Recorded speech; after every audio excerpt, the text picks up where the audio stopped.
গাজায় যুদ্ধবিরতির জন্য ইসরায়েলকে আর কোনো ছাড় দেওয়া হবে না বলে ঘোষণা দিয়েছে ফিলিস্তিনের স্বাধীনতাকামী সংগঠন হামাস।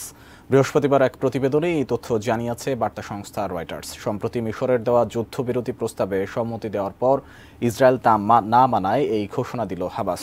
যদিও গত 7 মাস ধরে চলা ইসরায়েলের আগ্রাসন থামানোর লক্ষ্যে কায়রোতে এখনও আলোচনা চলছে। আর এরই মধ্যেই ইসরায়েল বুধবার দক্ষিণ গাজার রাফা শহরে ট্যাঙ্ক ও বিমান হামলা চালিয়েছে এবং শহরটিতে বড় ধরনের হামলার হুমকি দিয়েছে। এছাড়া ইসরায়েলি বাহিনী গত মঙ্গলবার মিশরের সাথে রাফা সীমান্ত ক্রসিং দিয়ে প্রবেশ করেছে।